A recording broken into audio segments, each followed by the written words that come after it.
I'm Dave Silverman with the City of Eau Claire. This meeting is going to be recorded, so we have a recording here to help us with note taking, but then also to preserve it and allow if people want to watch it again in the future as we start going towards actions for that.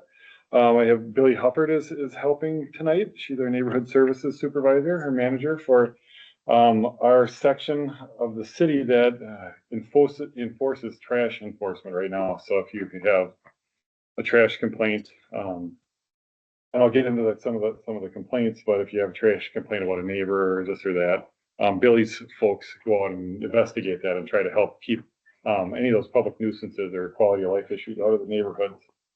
So I just have a short presentation tonight. I have 8 slides, just to kind of go over some of the history. Since the parking study was done and presented last year to the city, I've had a work session with the city council. I've been to the sustainability advisory committee. We've met with haulers, just trying to say, here's what the parking or the trash study said. What do you see for improvements from an industry standpoint? What do you see from a sustainability standpoint? And then city council, what do you see for early on as far as which directions may not be one that you want to go down, and what would you like us to look further at? So I'll kind of go over all of that, but I would really like to have just an open discussion, and if there's stuff that we're missing, yes. I can't hear a word you're saying. You can't hear a word I'm saying. Okay. Microphones? We have microphones. I'll try to talk louder then. Thank you. So we have some people coming. The door.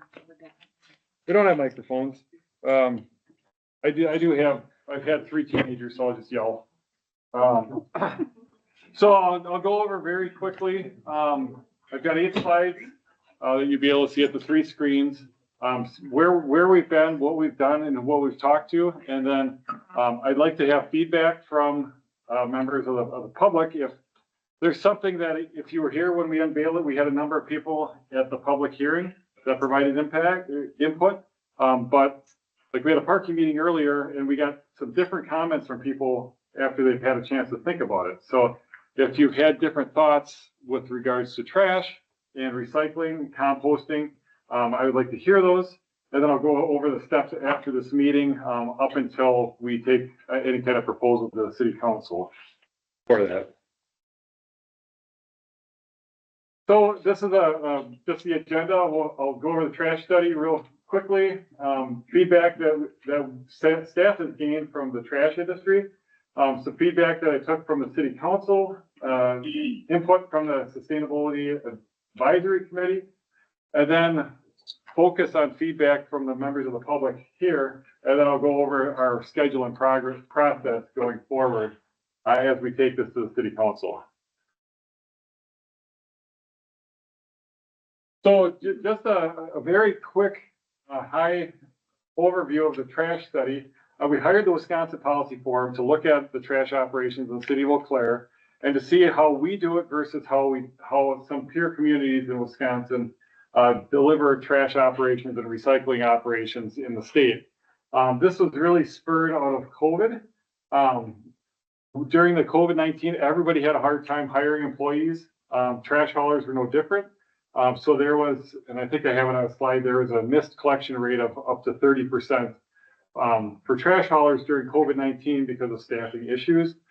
City council phones rang, city manager phones rang, and so that really, there's an outcry of trying to make sure that the trash was getting picked up. Since then, it's changed largely from there's still complaints against the haulers, but it ends up being more customer service related with a customer and their provider. There aren't as many complaints about simply not picking up trash. But there are more complaints about my neighbor has unkept trash, or there's a public health hazard, or there's something like that, that then Billy's folks, our neighborhood specialists, will go out and try to rectify the quality of life and public nuisance issues, public health hazards with that. So that's where this came from. What they found was Eau Claire's trash operations is largely free market. We have some regulations that say they're outdated in a lot of aspects, so they govern the size of the bin that you have. they say that you have to have weekly trash pickup and recycling pickup, or the haulers have to offer weekly.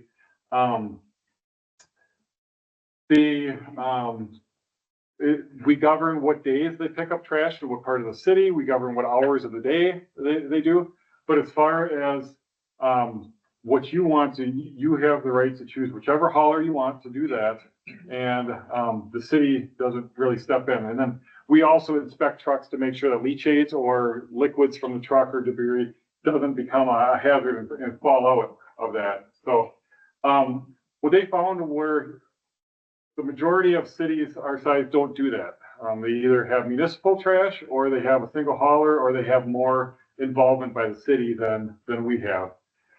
There was a basic cost comparison that took some sample bills for the different haulers in Eau Claire and compared them to other communities, and I believe the number was 30% higher. It was an examination of bills.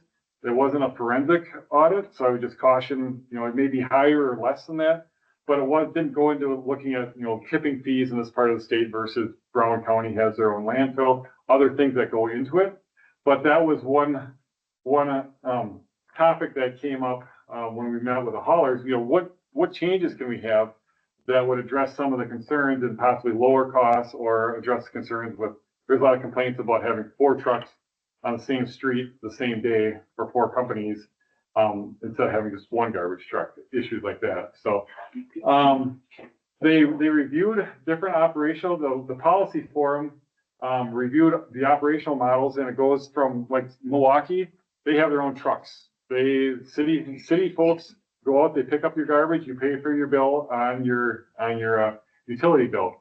Some communities have a single hauler, and the city contracts with that single hauler, and you get a utility bill with water, sanitary sewer, storm sewer, and then garbage, and you pay it as a utility. City contracts with a hauler, and they provide that service. Some communities are like Eau Claire, where they govern a set number of rules to try to keep some kind of order with it, but it's really a free market. And then there are some that there's one that had a single hauler, but it was set by ordinance, or they selected it, but then that hauler billed the residents of that community, so the city was out of it. So the gentleman from the Wisconsin Policy Forum went through each of those options and how Eau Claire compared with it, and then public at that meeting, there was comments about poor customer service with some of the haulers. There was comments about it's difficult and there's not a lot of composting services offered. So that's something our trash code hasn't been updated for probably 20 years. So it's, if you have a compost pile and you want to haul your compost and put it on her pile, you can't take it across lot lines in the city of Eau Claire. With our ordinances, you could be cited for that. So there was a lot of interest at all the meetings that we've had with the public and with city council to modernize our composting regulations and see what can be done to try and encourage that and keep that material out of landfills. A very frequent feedback was the excessive trucks again, where people, there's 4 different haulers. If they have different garbage and different recycling trucks, you could have 6 to 8 vehicles on one street for the same service, as opposed to if there was one combined truck and the city did it, or a single hauler, you'd have 1 truck on that street per week. The cost was brought up, and then again the difficulty to compost and to really have a robust and 21st century, even though we're well into the 21st century, compost code.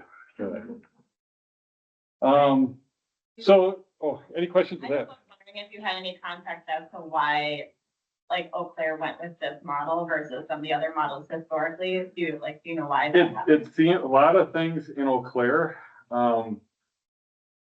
just started, and it just kind of continued. I'm not aware of any major study or look into it. The last time that it really came up was, I think about 20 years ago, with the large items and the lawn waste pickup. And the haulers, there was particularly around move out time for the university, there was a lot of couches and junk put on the boulevards.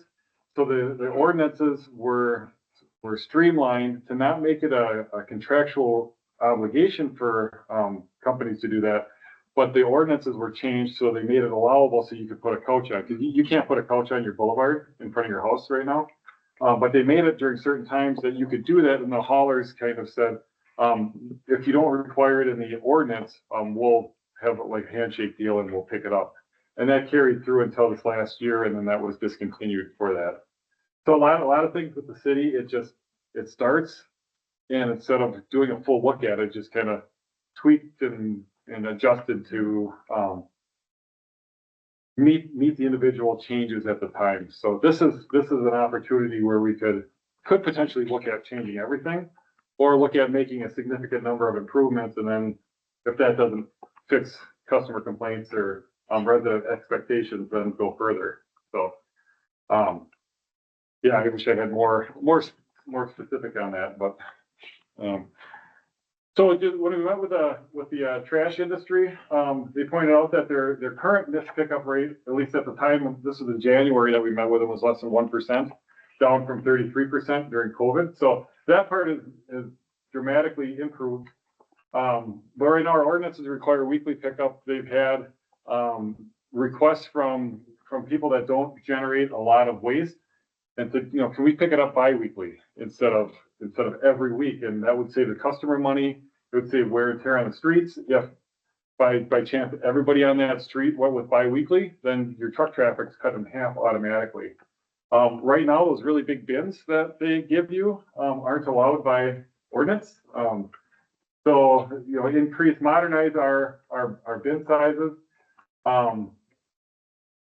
The bulk item in lawn waste, and I didn't know this before going and meeting with them, they're not really, the haulers for the bins aren't really set to, they're not really equipped to pick up, not refrigerators, but couches and large items. And so there were additional workman's comp claims and other, it's a different type of service provider that typically would be good at providing that service. So it wasn't just that they didn't want to do it, it was operationally, it caused some difficulty. So there were some people at the open house that wish they had it, both for bulk item and then lawn waste in the spring, or in the fall, for those big brown bags.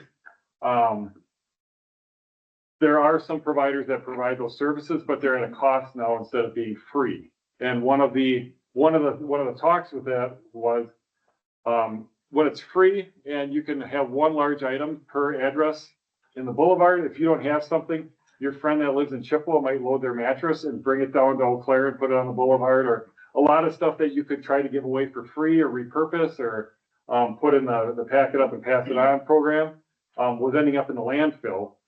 So one of the things, in addition to not really being a service that they're efficiently set up for, but the secondary was keeping more stuff out of the landfills. And myself, just anecdotally, I put 4 or 5 things. I put a lawnmower that blew up on me when I was mowing lawn for free in Marketplace, and somebody came and picked it up.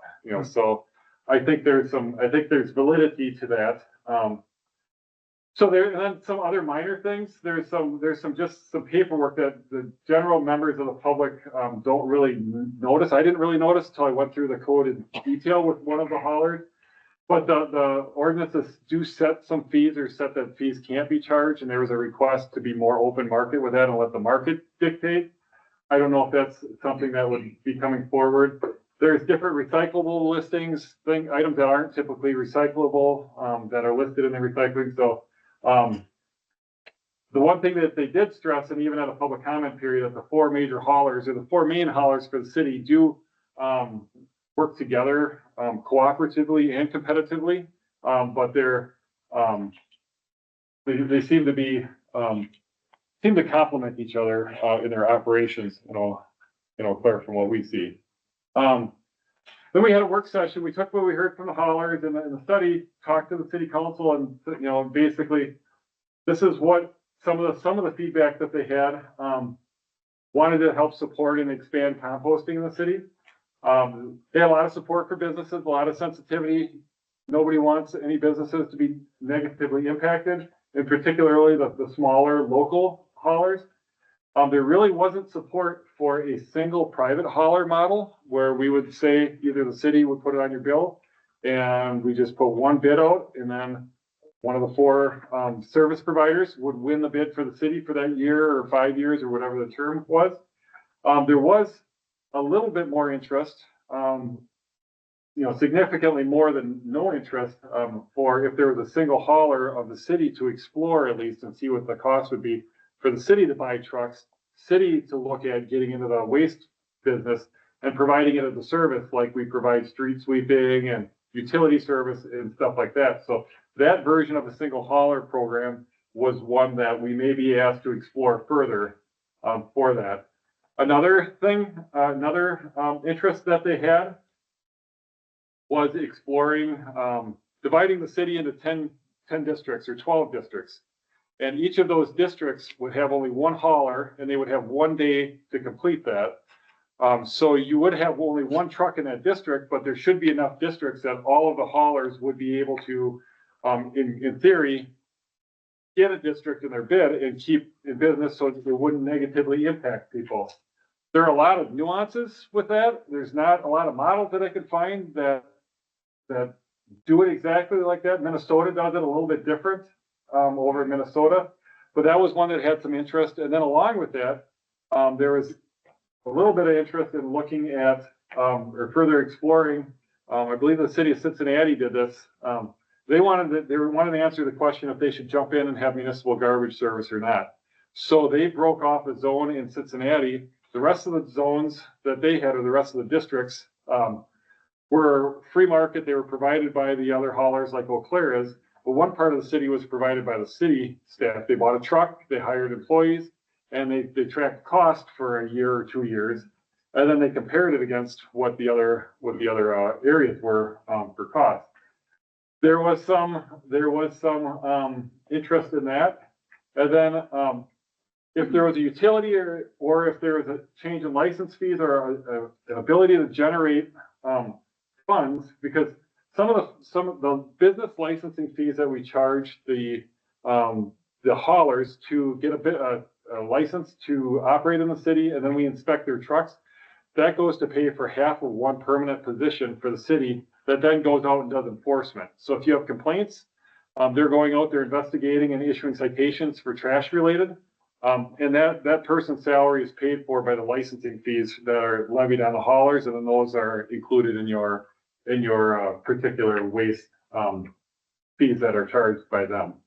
There was interest, kind of along with composting, of adjusting fees or generating revenue to have a sustainability position within the city to explore ways to basically improve composting, keep stuff out, improve recycling, keep stuff out of the landfills, and that position would be shared with trash, and then our other utilities, our water, sanitary sewer, and storm sewer for sustainability on those parts. And there was interest in city council at that point as well.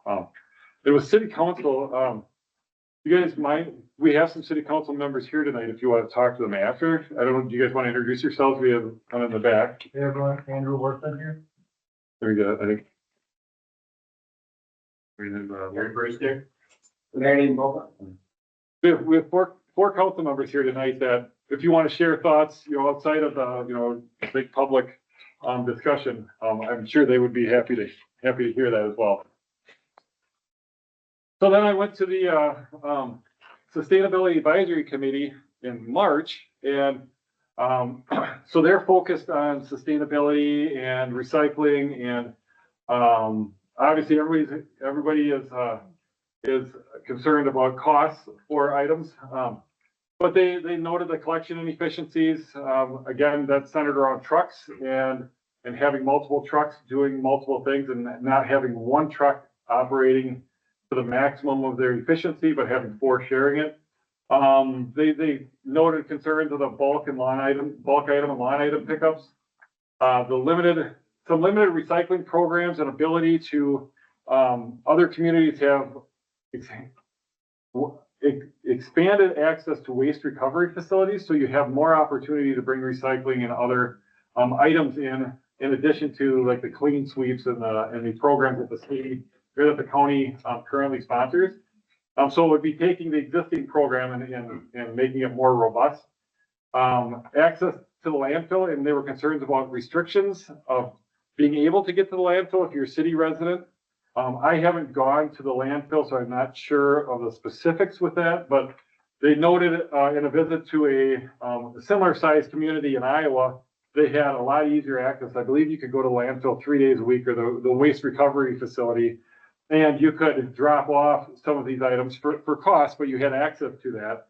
But you could also, it was easier to access the landfill.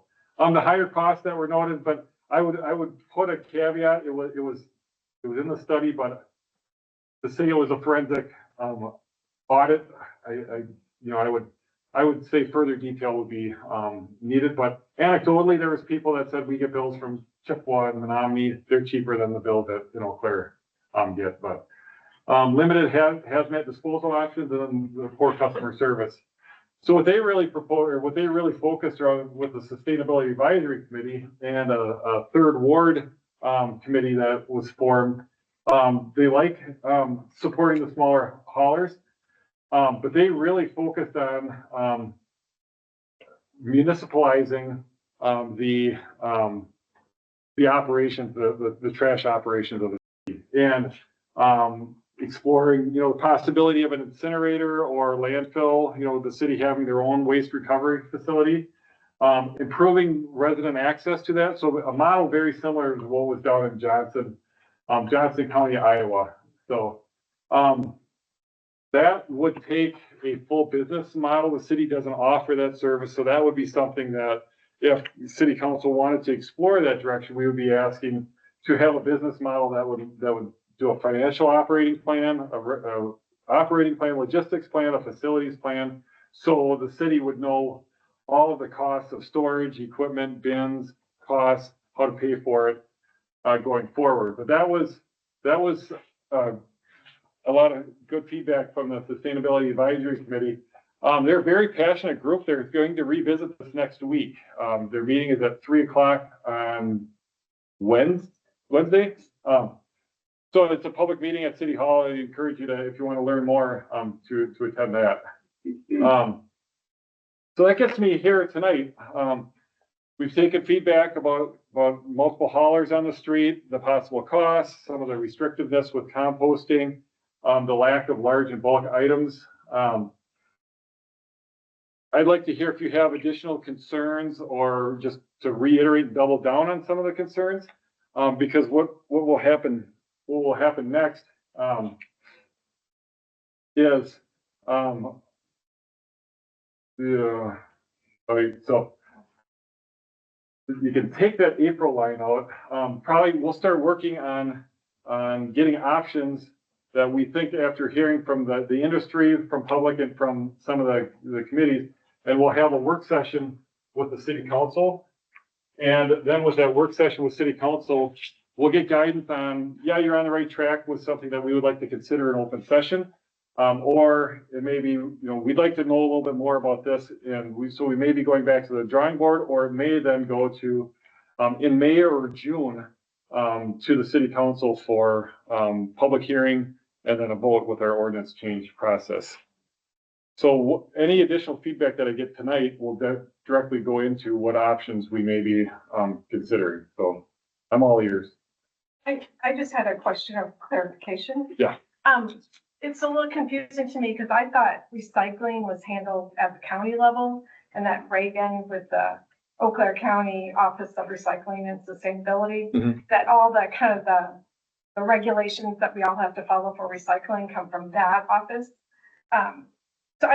So it's confusing to me that if we're making changes to recycling, how that meshes with, because I thought that was handled at the county level. It's handled at the county level.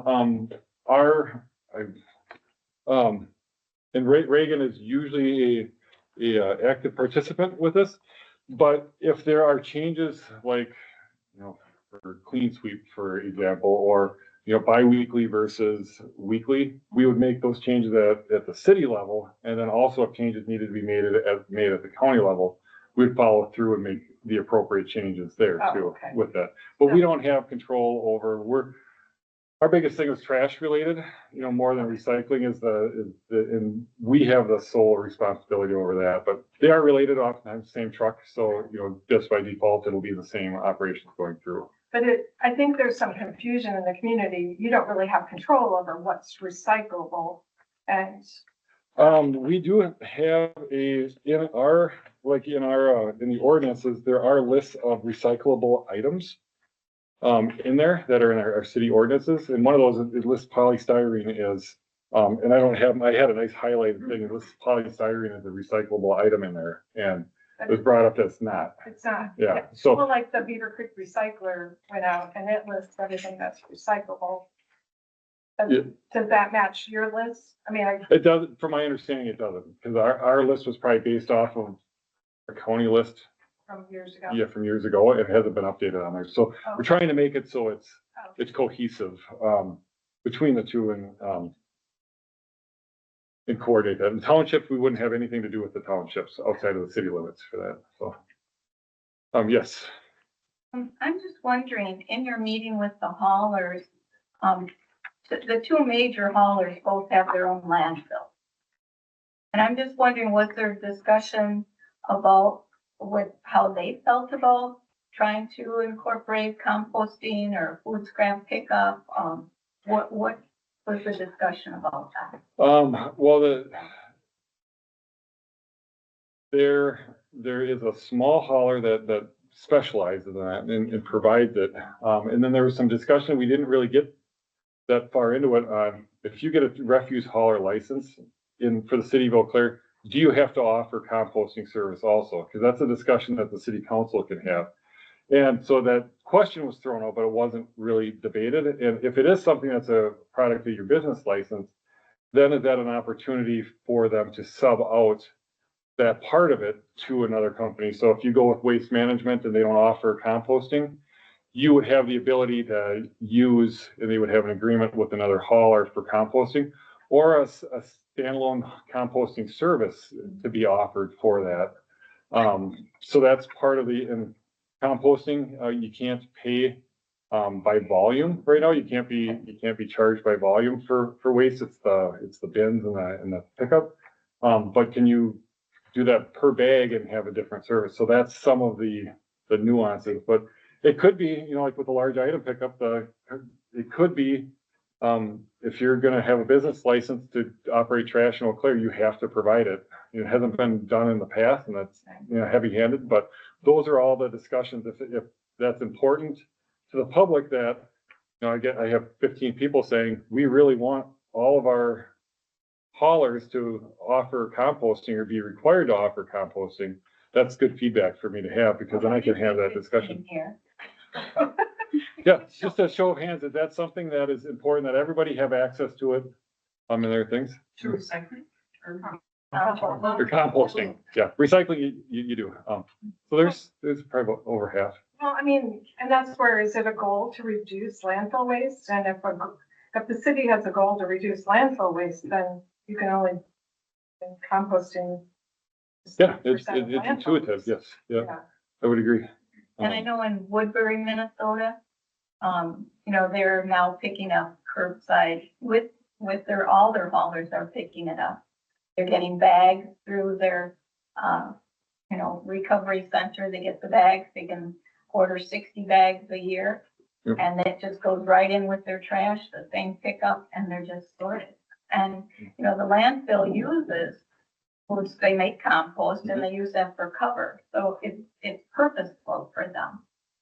So I guess I just think if you're going to meet with them shortly, it's a discussion worthy of having.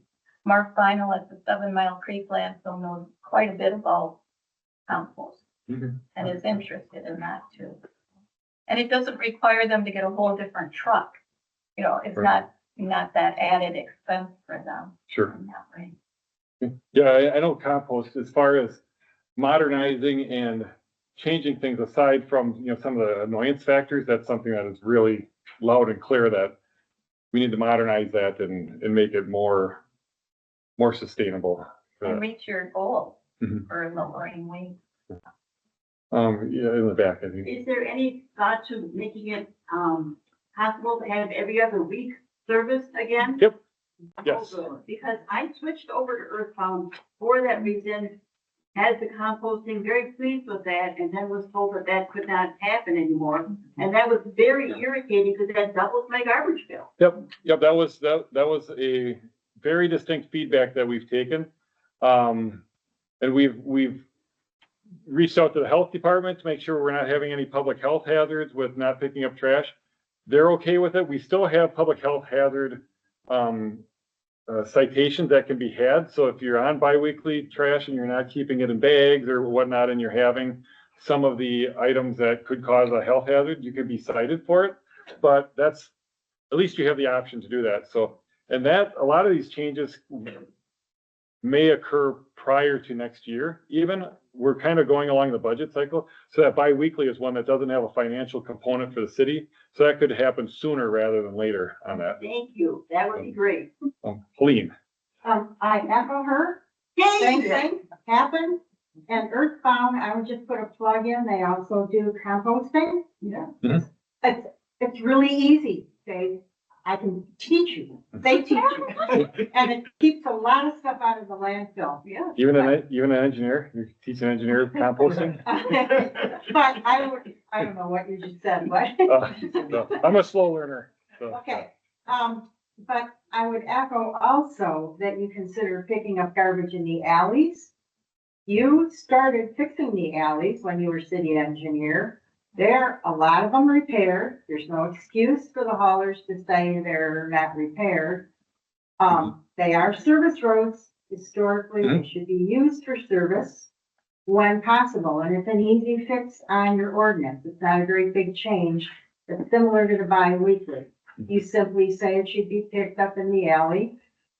Exclusions are possible, like if it's a T and the trucks can't right. back up. But I live in a neighborhood that is full of alleys. And it's also full of trash totes that are not taken back off the curb and put behind the house. Okay. Because we have a lot of people who just don't do that. So. How many those two people- Things are pretty easy fixes. How many people share that concern with being able to pick up in alleys? Well, Please. I mean, not everybody has access to an alley. Yeah. So, Well, they don't have alleys, but if you do, Yeah. two hands. And just for, if people say, have the question on for garbage trucks on the alleys, we have 3 inches of asphalt over 6 inches of base course is how the alleys are paved with the ones that we've improved. The old ones aren't. So we don't have load restrictions on those. That's consistent with like the parking lots at Walmart and Target and malls, stuff like that. So. Just to finish up, we do have alley pickup. It's so much easier. You Oh, put it sure. out, and if you don't get it back, like, on the other side of the alley, nobody complains because it's still in the alley. Okay. To talk about. Just from a color perspective, real quick on the alleys, I just want to make sure that I'm clear in my understanding that the access to the alley specifically in the winter is Yeah. pretty brutal. We've had a really couple of easy winters here, but that is the responsibility of the residents that utilize that alley to ensure that it is clear and fully accessible. Correct. Yeah. Same with low hanging lines, if there's things of that nature would be, there's not specifically the resident, but if it's affecting their household, that would need to be handled outside of, Like a utility line? correct. Through there, city wouldn't have any, dog in the fight with that, but it would be the utility companies. But if there's low trees, then that would be something that our arborists I would think go out. that's just speaking from our perspective. We love to do alley if we can, but those are definitely barriers Sure. that we experience. So we let everyone know if we can do the alley, great, but if there's barriers to that, of course, we're not going to jeopardize anyone's safety or have an upset customer that we couldn't collect. Also another thing to put in there is if someone's getting work done on their home, Publix shows up to drop off new appliances, it takes 2 hours, the whole alley blocks. Oh, sure. Numerous times we have had to notify customers that we can normally get through, but there is someone there, somebody's moving in, it depends on what the situation is, so it just makes that difficult. I think as callers, we want to please our customers, but it's important to look at the whole picture. Before we're looking at enforcing alley pickup, there can be some pretty significant barriers that make it unsafe and impossible. So additional things to consider before, Andrew? Just about, I guess more of a question, but how it works with alleys. Right now, like, it seems like roughly half the people on my block put it out on the street and the other half put it in the back. Is it just however people want to do it, they let you know?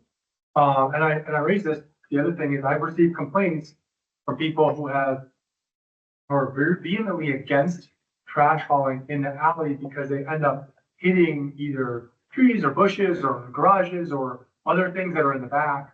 So I've received some of those calls where people are upset about alley pickup. That doesn't, as a context for people to think about. But in terms of how it works, I have no idea. Yeah, and I will say for the city, the reason why adjacent property owners are responsible for winter snow removal in their alleys are just that the city, before I joined the city, was having a lot of damage complaints with our plow trucks and whatnot, and you have garage doors that face the alley, and a plow truck comes through, busts the door and stuff, and so the city made the decision back then to just pull back because it's such a tight environment. But to say that there aren't alleys that it would work on, there probably are, and there probably are some that are unrealistic, but Can I? Well, how And- does it work? Do people just request it? I'm not sure, but also, the haulers that are moving to the arm pickups, my understanding is that's a difficulty in alleys also, and that's why, some of them have been moving away from alleys to the, requiring pickup on the street. So there's, like you said, there's many different factors that impact that. But if you're storing it in the back, it's definitely easier to put it in the alley. And if you're having problems with containers, being left at the curb, give us a call. We'll address them. We often do. yes. Well, I have a question and just, I haven't thought of all the reasons, but I'm assuming that the reason some cities pick municipal is because it's cheaper. And also maybe that they have more control, like if Madison has added electric vehicles, some cities might have energy recovery systems, but anyhow, what would be the advantage of having a commercial system is other than that, we would have an investment to get there? So you're wondering, There's what some, would be better with the commercial versus if the city were just to do it ourselves? right, So it gets into the fundamental question of the role of government. This is an area that there's private sector companies that can provide this. Does the city regulate a few things, but let the private sector take care of providing that service? Or do you view the role of government to provide this as a service to the residents for that? As far as if the city were to have their own operations for that, they'd be city employees that would do that would report ultimately to the city manager. The city manager reports to 11 council members in the city of Eau Claire. So your elected officials indirectly have control over the policies and the goals of that. So they can set customer service goals. They can make those changes to the operations that on the private side, if you're not happy with the service that you're getting, you dump company number one and you go with company number two because you want a better product from them. City, you would get it just so you don't have a choice with who you get water from. But if you're having rusty water, you call up, one of our council members, they make a call in the city hall and then it gets taken care of that way on there. So it's just part of it's just your theory of what services government should offer and what should the private sector. And then the other is the control over it. And some of the benefits were, the stereotypical, government employees with better benefits for providing more middle-class jobs and, more family sustaining. that was brought up in one of the meetings also. So, and I have no idea what the benefits and the wages of the private sector are. So, yes. Yeah, you, and then we'll go back to her. I think the thing that I fail to understand, and I know this hasn't been figured out yet because it's something that the city council or whoever is gonna have to figure out, but like, if we move to, say, I don't know, bidding out for services or something, like the city says, okay, there's gonna be one hauler that does compost, there's gonna be one hauler that does trash, there's gonna be one hauler that does large items, or you section the city up into districts and then one hauler for each district. I guess not in that situation, but I guess how does this result in like at least one of the haulers not having any business in the city anymore? Because I feel like, again, I'm echoing some of the other people here. I use Earthbound, very happy with Earthbound. I would be very sad if they went away and I didn't have access to composting services anymore. But like, you know, I just would want to make sure that, you know, and then I know there's another local hauler that recently started their business. And so it's like, okay, you're trying to restructure the trash. And I totally understand. I agree with all of the goals, but how do you achieve that without putting one of them or more than one of them out of business? That's why the decisions have to be very well thought out, because if it was that's a concern with a single hauler model. If it's a single hauler that does garbage recycling and you require composting, the smaller haulers don't have the physical capability to provide the service to the entire city without ramping up significantly. And would they be able to gear up, hire by, you know, get trucks to do that? And that's a big investment to go. So there's a lot of sensitivity to that on the part of the council and on the part of staff, that nobody wants anybody to go out of business. So we're trying to keep that in mind, as well as what can we do to reduce one of the biggest complaints is the number of trucks on the street. And it's not causing, you know, our streets are designed to handle the trucks, and it does do additional wear and tear on it, but it generally isn't taking 5 or 10 years off the life of a street to have 4 haulers on one street versus one. But it is feedback that we're getting, and then the cost is the other part. So going with bi-weekly service should help bring down some of the costs for those people. But yeah, that's a concern. And if you break it into the different components, if you break it into a citywide composting, a citywide trash, and a citywide recycling, the same company could get all 3 of those again with that. The districts, if we broke into 12 districts, you could put a rule on saying a company can't have more than 3 districts or 4 districts.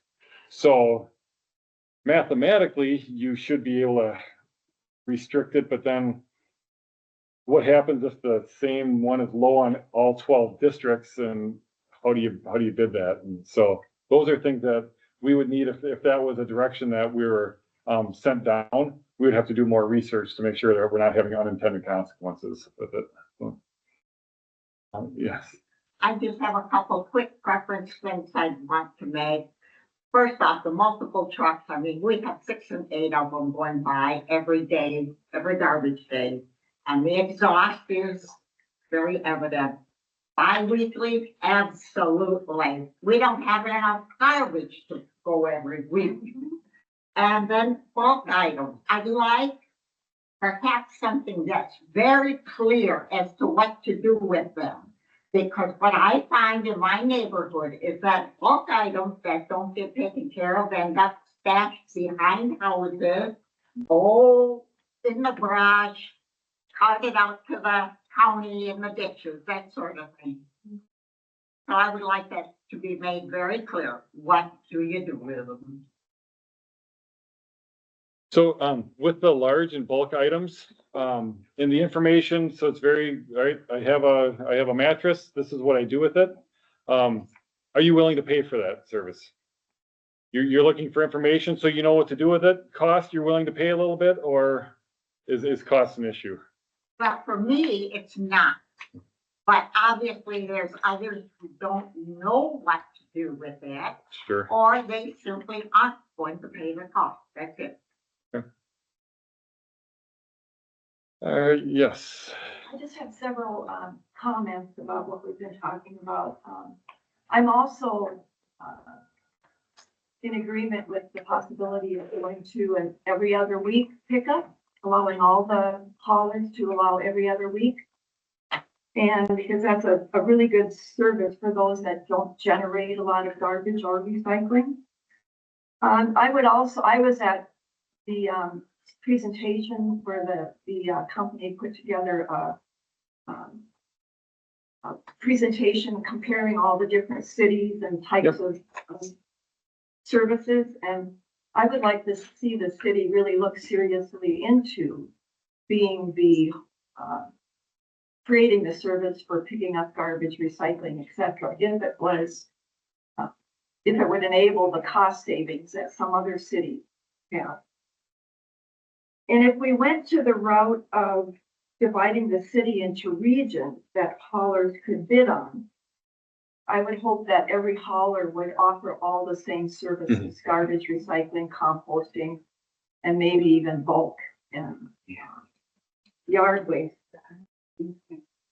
And then I would also like to encourage the city to maybe do something about the haulers when they pick up garbage and recycling. A lot of times garbage falls out onto the street and glass breaks up or the garbage is laying there. That if they do pick up the garbage and something breaks on the street, that they're required to clean it up. Oh. And I don't know if that's a possibility. Because we've seen also where trucks are leaking brake fluid or hydraulic fluid. Yep, and that's not allowed with the current ordinances for that. Yeah. And if debris comes out of the trucks or while loading the trucks, that's the hauler's responsibility.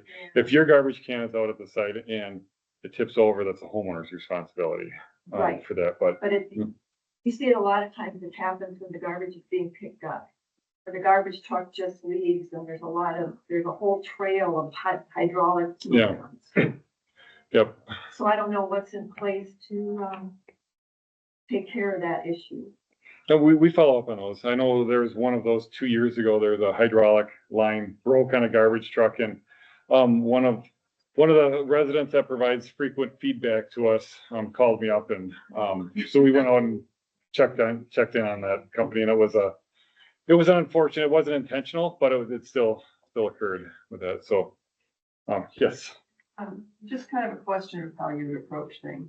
So if you have an ordinance, it seems to me what you'd want would be an ordinance that provides kind of minimum service that should be available to everyone.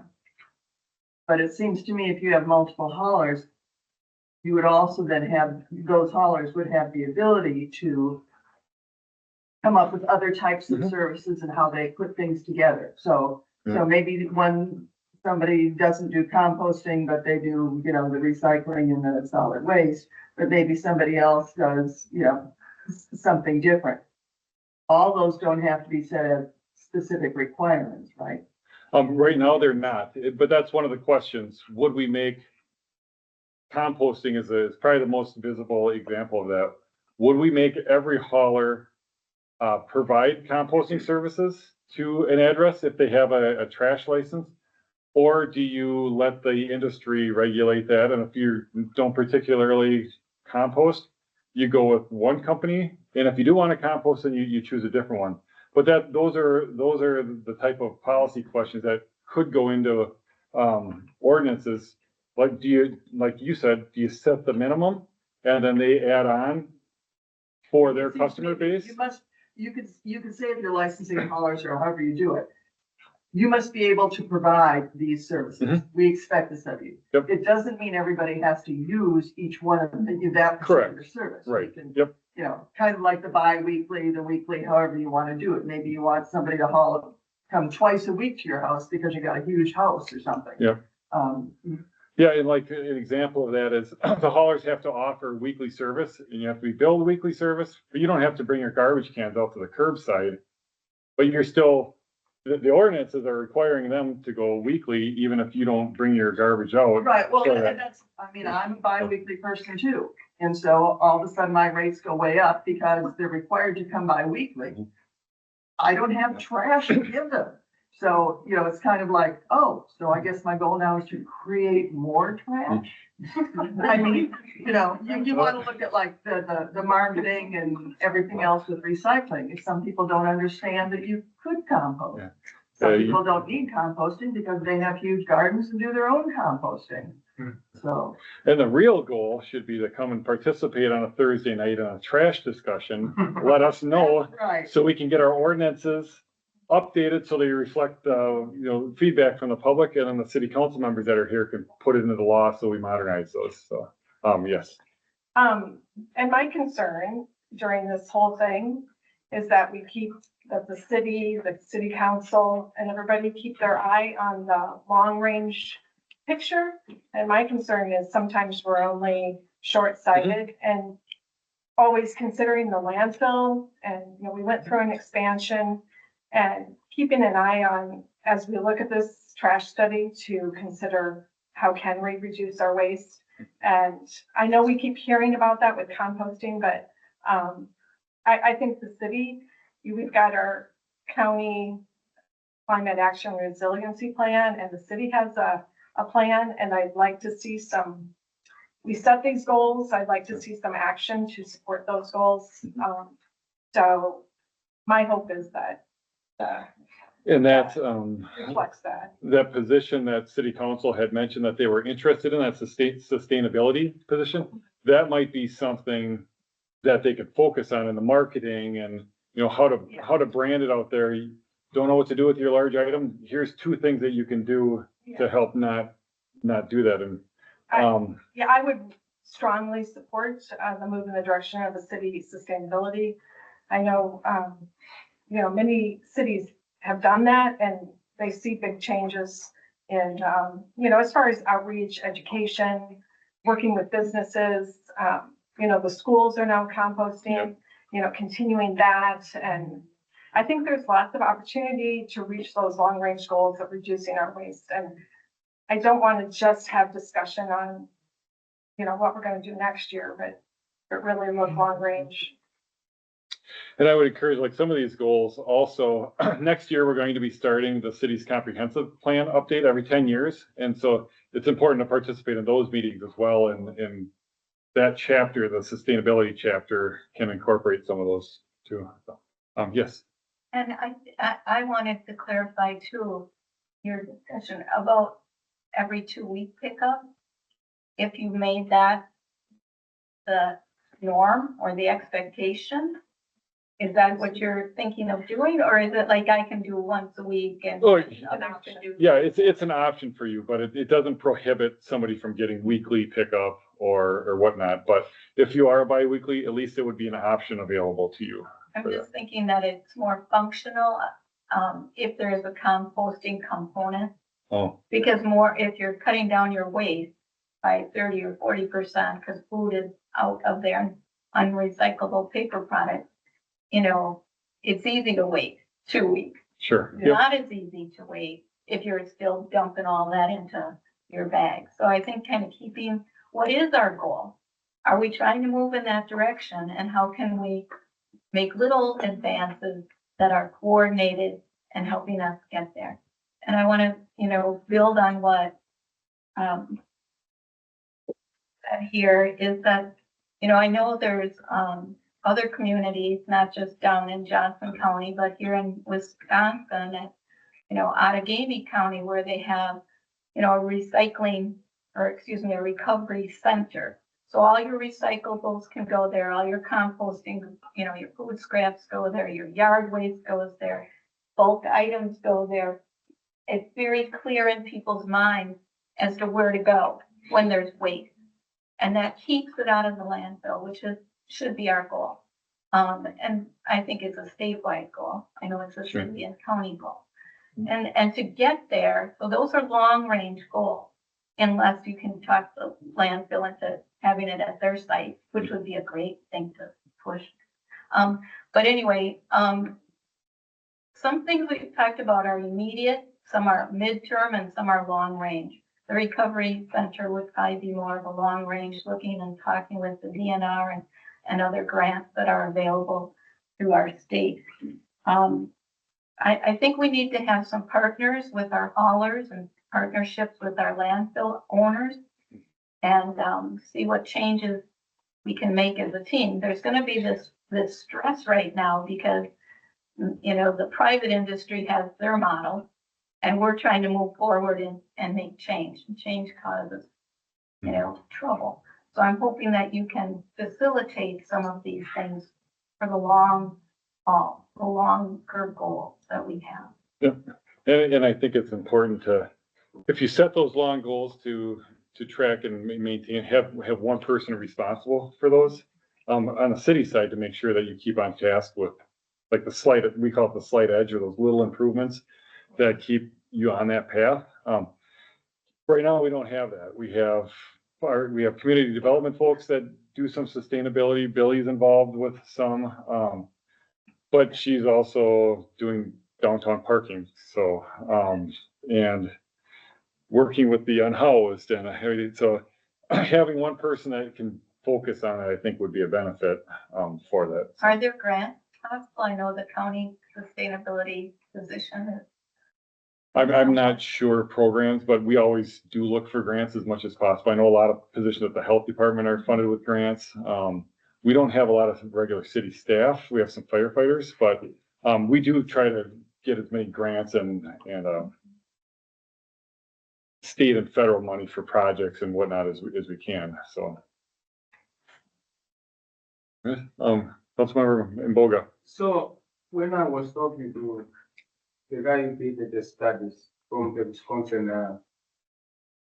Forest Forum, he did mention that the Winnebago County or the Gandhi County and the Farmland, they have one kind of both of them.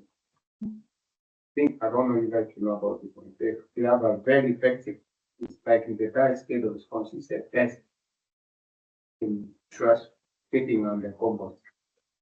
The 3 counties. Oh, I think they team up on a landfill Yeah, also, yes, and a yes. waste recovery facility there. Yes. How their individual operations, I'm not sure what the communities that go within those counties there, but yeah, I think there It can be seems like some, every 10 years, about every 10 years. every 10 years. Okay, That's what he told me. so that might be something that we'll reach out and get more information on. Is there, a possibility of, and what I've noticed when I've talked to these, the counties that own their own landfill, or have their own recovery centers, they're usually a tri-county, you know, and we've got, you know, Triple Valley is tri-county. I'm just wondering if there can be a bigger discussion with the other people that are, you know, the other municipalities to make some of this happen in the long run. Yeah, there was, I had an opportunity to have lunch with a council member that may or may not be here. And that same question came up, and I think it's probably something that should be broached with the county administrators, county board chairs for Dunn, Chippewa, and Eau Claire County. I think it would be a hard push for the city of Eau Claire and Menominee and Chippewa Falls and Halley and Altoona to band together, but I think the counties and then the municipalities that, you know, have the bulk of the population help support it and partner. And then you need the private sector, I think, too. Anytime you can have a public-private. We haven't done anything like that I'm aware of, a tri-county initiative in Eau Claire since, I mean, I've been here for almost 52 years. So trying to get it started, but at least, you know, trying to figure out how that conversation starts. And if it's a non-starter, you know, at the county level, then it's a non-starter, but, it's worth a discussion. I came up with a thought of an incinerator possibly too, for that. But I think there's a lot of Chippewa Valley waste recovery facility located somewhere on the west side of Eau Claire, where all 3 counties come together, close to the interstate, you know, might make a lot of sense. At this point, I can't stay silent anymore. I was on city council and now I'm just an informed citizen, but this communication between citizen, city and county, it's something that we all have to invest really heavily into because it doesn't happen because it's somebody's job. It happens because it becomes more efficient, more effective for everybody to be sharing information and getting on the same page. So this conversation is really valuable, but only if we take our responsibility with us out of this room, because there's only so much staff and there's so much money to do things at the city level with staff, at the county level with staff. But if we have a role that we can play to share information like training neighborhood associations to motivate composting, things that you can measure effectiveness at the very local level, we can, each one of us do that. And it'll show up, but we can't leave this room thinking the city is going to do this thing. So I'm so glad I'm here tonight. And I'm so glad to hear those county city conversations. And staff does have conversations with our counterparts and then mention something, but yeah, like former council member emeritus Christopherson said, it does bode well, because I think sometimes that it's seen as Eau Claire County and the city of Eau Claire, and it's not seen as the city is part of the county. So city residents are county residents too. You pay the same taxes that same county taxes that somebody in Pleasant Valley pays and everything else. So I think it is important for same in Chippewa Falls and Chippewa County that if this discussion goes forward, reach out to your county board members and say, even though I'm in an incorporated part of the county, I'm still a county member, and this is something that's important to me that I think we should move forward with that. So, yes. I'm kind of back to the comparison of the municipal versus the private or the commercial systems, services. And, I guess I'm just trying to be clear on, so it probably is cheaper to do municipal except for all the initial investments and studies and everything. And it would give us maybe more control and more possible environmental benefits, but also possibly the commercial services may be able to tailor more so people can shop for what they want. But the idea about that the city shouldn't be into the business of trash, to me, I would think the city's primary obligation is to the residents and the taxpayers, not to the private haulers. And so whatever would be best for the citizens, right, should be, is there any other part of the whole, I'm just trying to look at the pros and cons, and I don't know if I'm missing anything. Yeah, it gets down to personal view on government. And I've worked in government my entire life. I'm very proud of the government employees that I've worked with in the past and I currently work with. I think municipal employees that I've had the pleasure of working with are as productive as their private sector counterparts.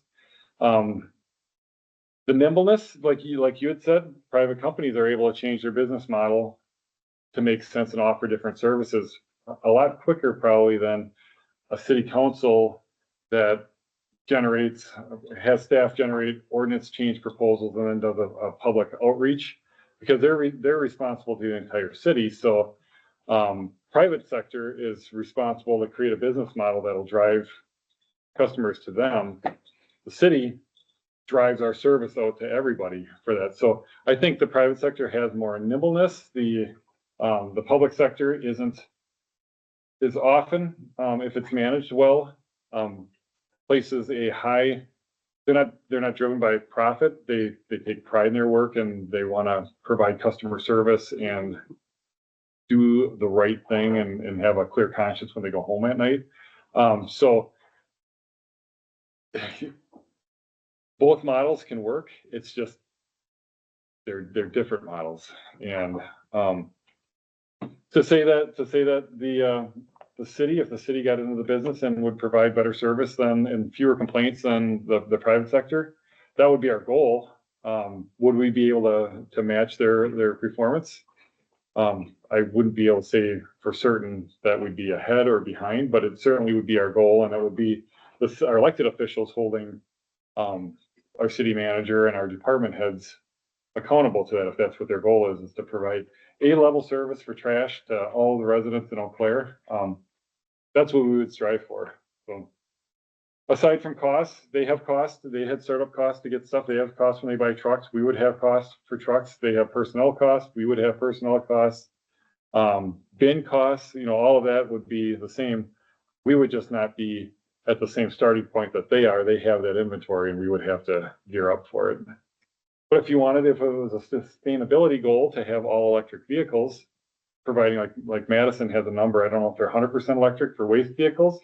You probably have a better likelihood of a city council supporting that if it's a municipal operation. To do that, as opposed to saying, if you're going to be a licensed hauler in Eau Claire, you can't get a trash license to work in Eau Claire unless you have electric vehicles, which is an option also. There's two routes, and whichever fork in the road you take depends on your own view of government and what government should be providing and doing for the residents.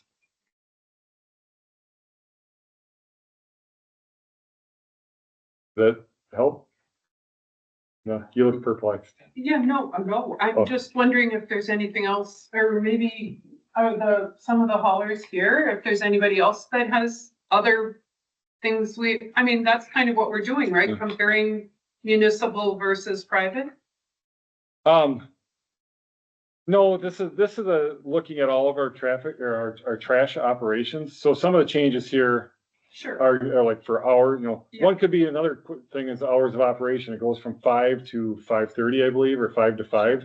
Yeah. Should we shift that to 6 to 8? That's typically what our street construction goes, 6 to 8. Should the haulers have that same window and stuff like that? Mm-hmm. So some of it's that, but one option that could be coming forward is a comparison of the city jumping in and providing that service to you, just like we sweep your street, give you water, take your wastewater, and make sure the storm sewer is clean.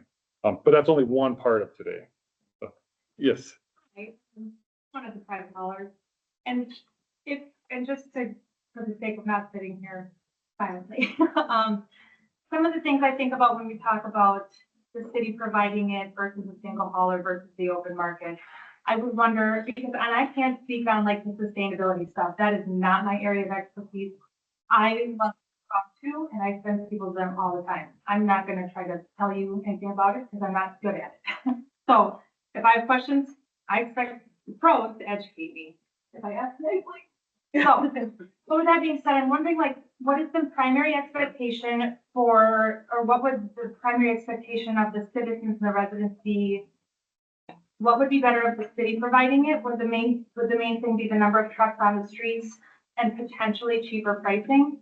Because those are the only two that I can think of. And that's maybe where I think that's kind of the line we all are wondering is, or like the line nobody will cross is what's better about the city, or why would you push for the city to do it? Because I think that they will have the same problems we have. If the main issue is the customer with carts that are curbside, whether it's us or them, somebody still has to go take care of it. And that's an easy fix. Just go move the carts. But if you've got a customer, and we have a couple of these where they stop paying their bill, I can see my carts in their backyard and I can see slides above them too. I'm not jumping the fence. I'm not going to get them, but all of their neighbors are affected by that. And I have zero control. I can even go put fresh carts at their curb and they're still going to have some stank junk in the yard that I can't touch, even if it's in my can. I'm not trespassing. Thought about it.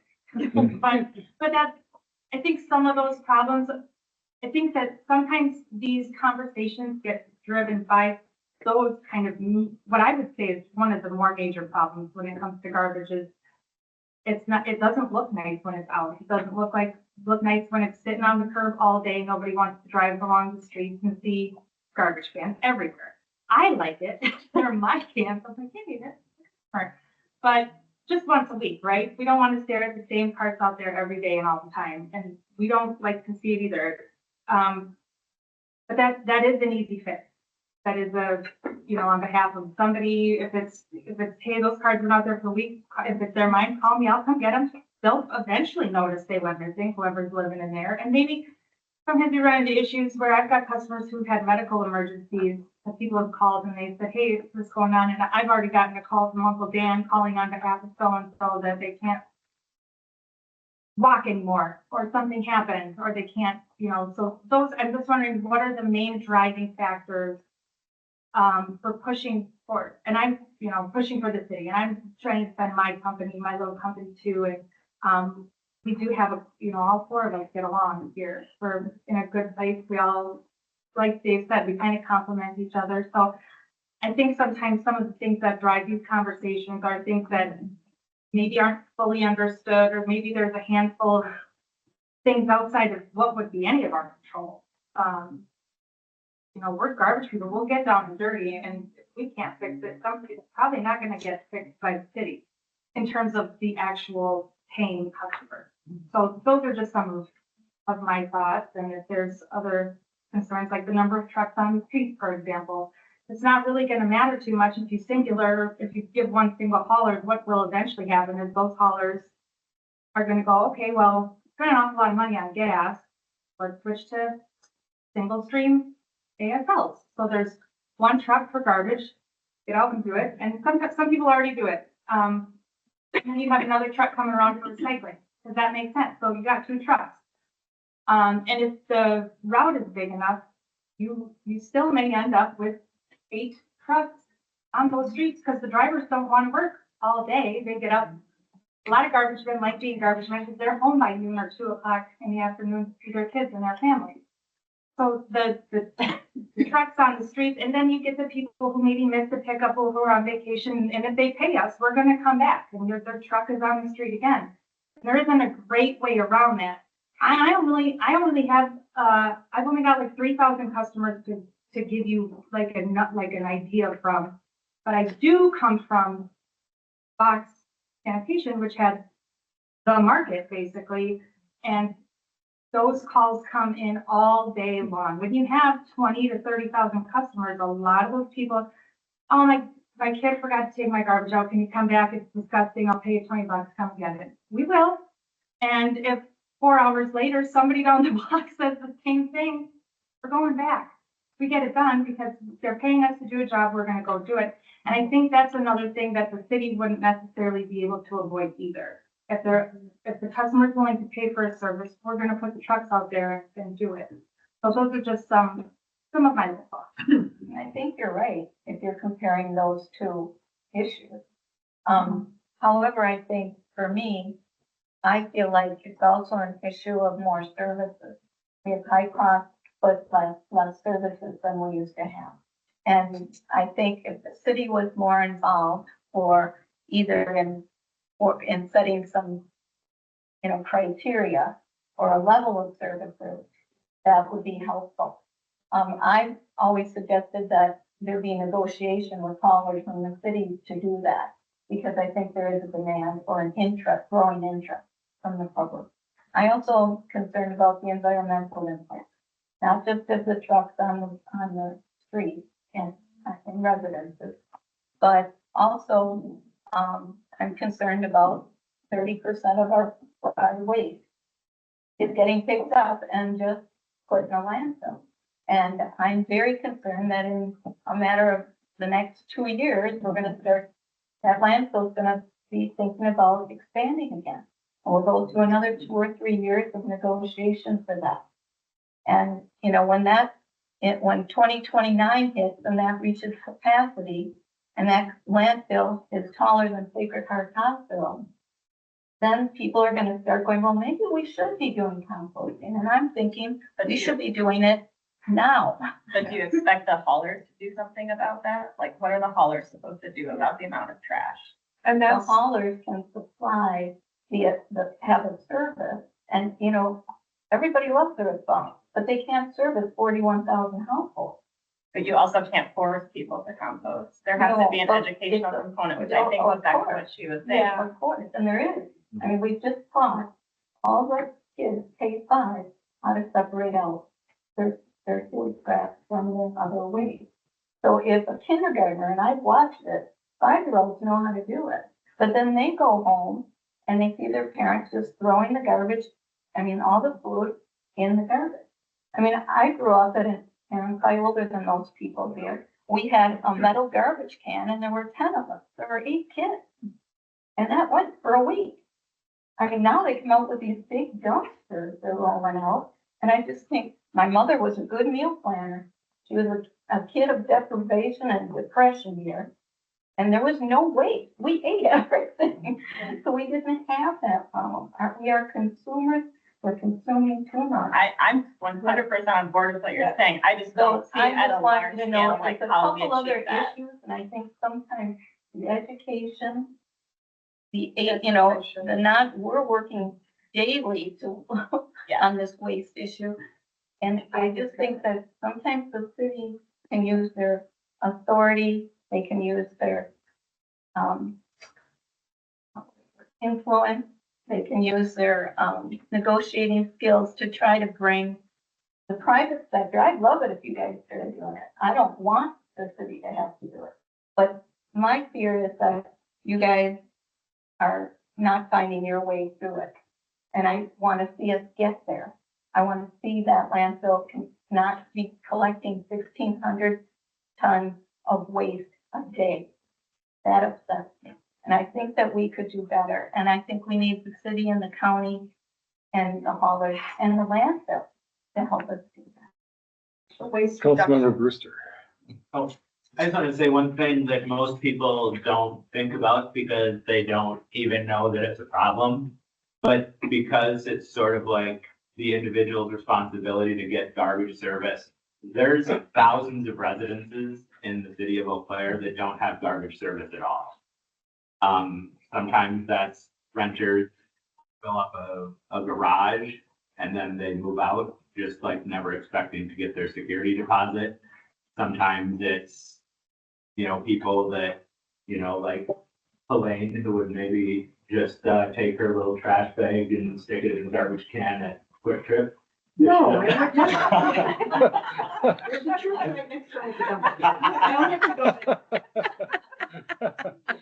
Just made my point for me. Yeah. And so, having that at a bare minimum, potentially even just the billing, if we were to do districts or something like that through the city, would ensure that every residence has garbage service. And I don't think that's something that the private sector can do. And to add on to that, if you're doing it by residence, you tend to have more of a flat fee. From a municipal point of view, okay, you pay for your water, you pay for your electricity on what you use. But generally speaking, some of these other things from the city is, how are they gonna figure out how much garbage each of you have? It's gonna be more likely a flat fee. And I don't know, but that's the easiest way of someone saying, the city's running it all, okay, it's $100 a household. You're done. But maybe you don't need that much. We would go on like the utility bill, right? So if you don't pay your utility bills and your water and your sewer and your garbage, don't get that, but. Yeah, it ends up, if the bill isn't paid, then it goes on your property taxes. You're not gonna pick up. City or not. I'd like to just make one more comment. So as part of the Jonah Environmental Task Force, one of our primary things is community outreach and education. And it just amazes me. We go to schools, we go to community groups, go to the senior center. We're out in the community wherever people request it. And we work with the county on recycling education.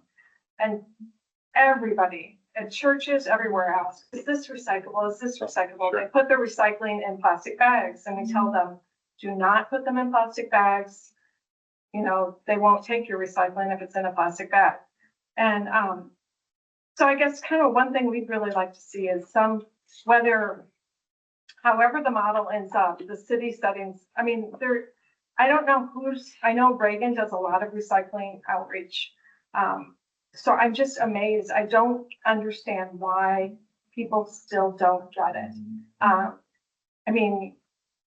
You go around the community and you see these blue bins and they're filled with plastic bags, all tied neat and with, cans. And, so I guess one thing is outreach and education, and that's why we're really pushing for the sustainability coordinator. So that whatever model you come up with, that particular person could work, whether it's working with the municipal trash hauler or the trash haulers, to do some more of that outreach. I mean, I'm sure they're frustrated too, that people don't get it. And I don't know how to do that, you know? It just seems like it's a constant education. Do you have a community that you can think of that does it particularly well? Well, I know in touring these resource recovery centers, that the one that I toured in Iowa, and you know, I don't know if it's the model, but they did do a lot of community outreach with the schools, and they had an education coordinator at that particular area that, it was kind of funny. I mean, kids actually took field trips out there and they learned about the waste cycle from the landfill to, you know, the trash hauler, and kind of how everything works. I mean, so many people's view stops. I put it in my bin and it gets hauled away, but they don't think that it goes to the landfill. Sure. Yeah. I mean, people don't even know where the landfill is many times, but, so anyway, I guess that was the only place I had seen. I don't really know. I know a lot of communities have, sustainability positions. Okay. Reagan does do a lot, and, so I don't know what the answer is, but it just seems like more, and I'd love to hear from the haulers whether that's a frustration for them too. I've seen in other communities where sometimes there's even a sticker on the recycling, you know, this is what we take. I mean, just constant reminders to people, you know, X's through bags, we don't take bags, you know, stuff like that. Do you, not to put the haulers on the spot, but I'll do it anyway. Do you have that frustration with your recyclables and Plastic bags. and different numbers for plastic that shouldn't be in there, and polystyrene in the recycling bins, or are people pretty good for what they put in? There's always a lot of wish cycling, I guess Yeah. you'd call it, like clothes show up in there, diapers show up in there. There's a lot of stuff that shouldn't. I mean, we educate a lot, all of our new customers get a flyer with what we take. It's on our bins, a lot of our bins have a sticker like you're referring to. But it's a lot of wish cycling stuff. Yeah, and I guess it just has to happen constantly. I mean, Sure. like I said, the Beaver Creek recycler came out, and in there has everything that in Eau Claire County is recyclable. And maybe that needs to happen quarterly. I don't know, but it is amazing. To put a shameless plug in for the city manager's weekly update, that might be good information that has thousands of people that subscribe to it. And it goes out, so we could probably help get her some information for when she publishes that too, or if the haulers do. I'll go way in the earthbound. Obviously being more sustainability minded, it's very annoying, to see things that are wish cycle. But I think it really comes down to the residents themselves and their beliefs, what's important to them. There's a lot of people who, it's away. I just threw it away and there it goes. I don't care what happens after that. There's also been comments from private haulers that we just haul trash. We don't care about what's in it, what's going on with it. We're getting paid to pick it up and we just take it away. But I really think it comes back to the person that's dealing with that waste. We have seen people even that sign up for us knowing that we're more sustainability minded. They will pay for a garbage container and they'll fill it with half recycling, half garbage. They're just getting it in whatever container they have. And they might be able to figure out monetarily, it costs me less to tell you I want a recycling container that's bigger and I'm gonna fill it with trash or vice versa, right? So I really think it comes down to the resident, no matter how much you educate people.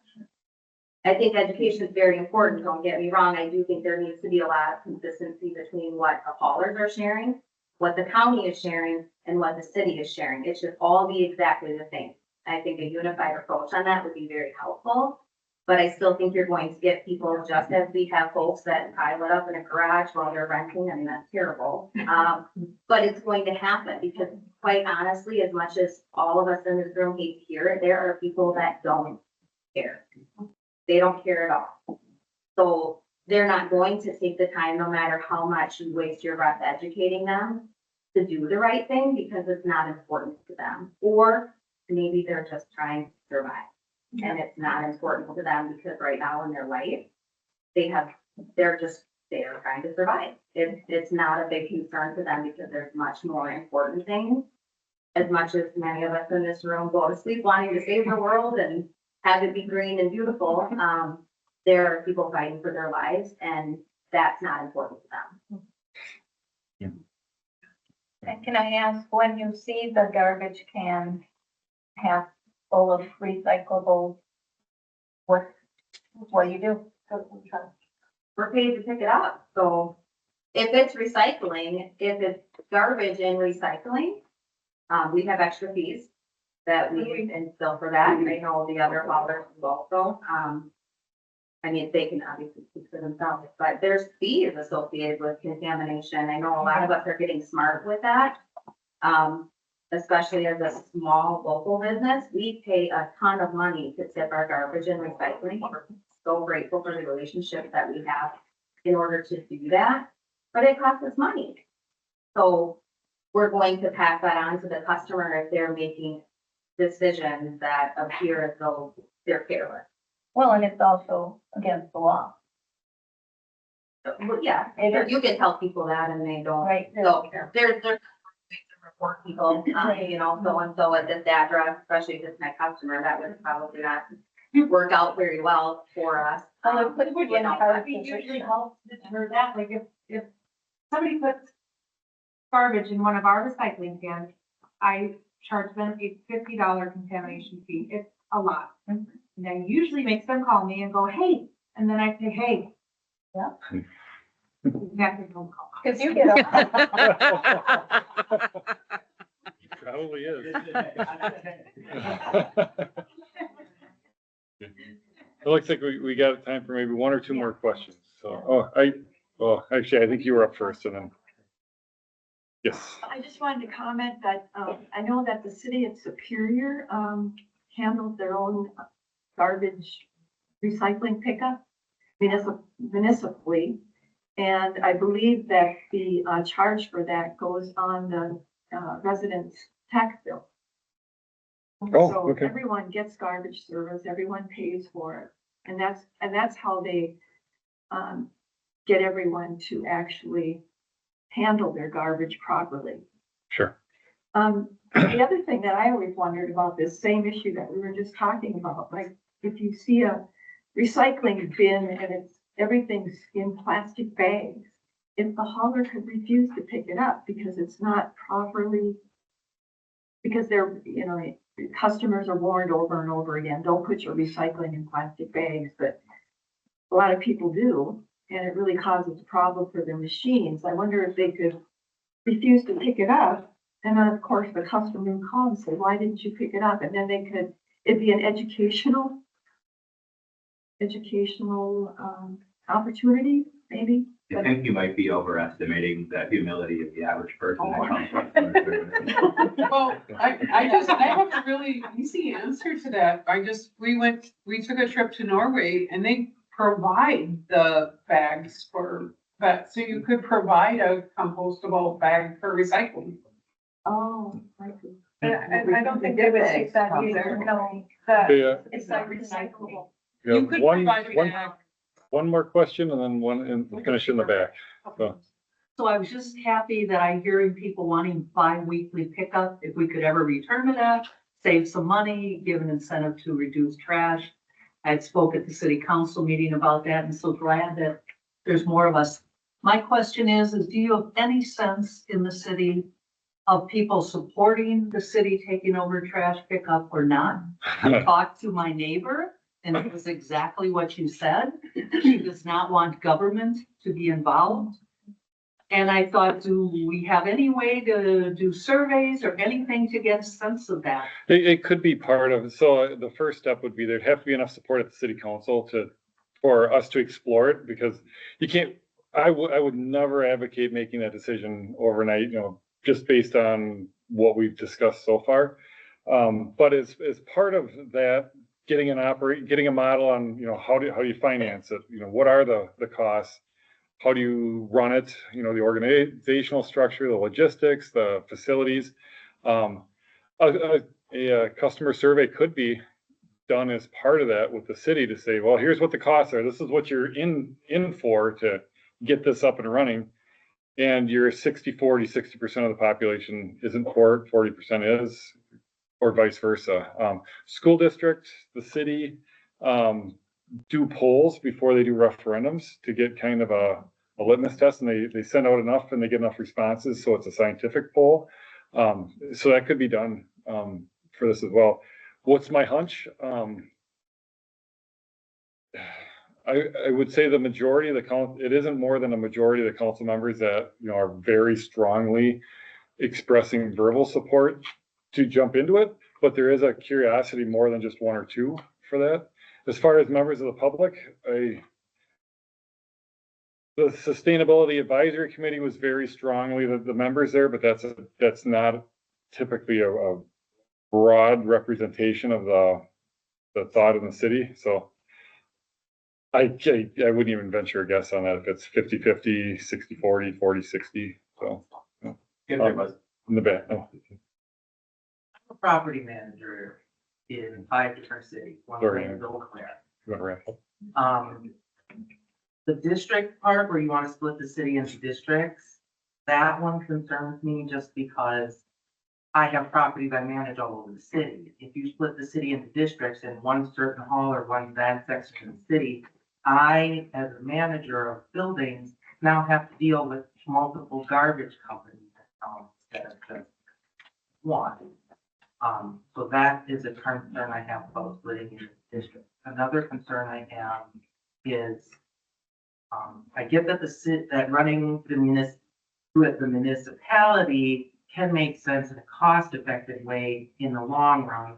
Short run, how does the city expect to buy all these trucks and get this service going? Because all I keep hearing is how the city has difficult, we're having financial hardships often in the world. So how is the city of Eau Claire gonna take on yet more expense to get this going without pushing it on to the city as the residents? 3, I like having the opportunity to choose in town because all of the haulers that I see here do offer different services and they offer different niches, and that helps specific people that they're trying to accommodate in town. I don't know if the city would be able to do that per se. I do like hearing that you are talking about maybe having a requirement that all of the haulers in town offer the compost service, because I do feel that there are some people that aren't utilizing it specifically because their current hauler doesn't offer it. The tenant thing, about trash being left on roadsides, roadways, blah, blah. I cannot tell you how many thousands of dollars we have spent, and my land and my owners of these buildings have spent paying for sofas that were never theirs to begin with. I mean, I have some student housing. We checked out an entire building one year. All of the tenants had moved out. All of their furniture was gone. Got up the next morning to a phone call from maintenance. I have 6 sofas in the apartment overnight. None of them were my tenants. Guess who had to pay to get them to go away? So we are also doing our part by paying for garbage that isn't even ours. But we're doing it because it's on our lot. We gotta make it go away. Because if we call the city, guess what the city's going to say to us? It's on your lot, it's your problem. You gotta make it go away or we're gonna find it. We're fine with that, but you also have to understand as a property manager, we're sometimes eating some of these expenses too, just because it magically ends up in our yard. So I'm just looking at some of the things as far as property management goes. The other thing that I would really hope the city is looking into, and I'm just gonna flat out say it, customer service sometimes. And it's not just the haulers. The haulers are doing all they can for day. They're taking, these hundreds of calls a day, depending on their size. They're dealing with it day in and day out, angry people, frustrated people, blah, blah, blah. Same here. But some of the larger companies, I won't say which ones, you can barely get a person on the phone. You can't, some of them, you can't even get a person on the phone. They keep pushing you to the website. Go to the website, go to the website. Well, maybe I don't want to talk to the website today. Maybe I want to talk to Betty in customer service. Councilmember Brewster, would you like to wrap up the meeting? I got nothing. You know, That's not true. I have a ton. But, if anybody wants to talk to me about this stuff, my contact information's on the website? on the website. Are they telling us to go? Hang around for a bit. Yeah, I'd like to thank everybody for coming, tonight. Billy and I are available, or if you forgot something, there's gonna be more public opportunity for public involvement. Go ahead. But thank you very much for the feedback tonight. Enjoy the rest of your evening.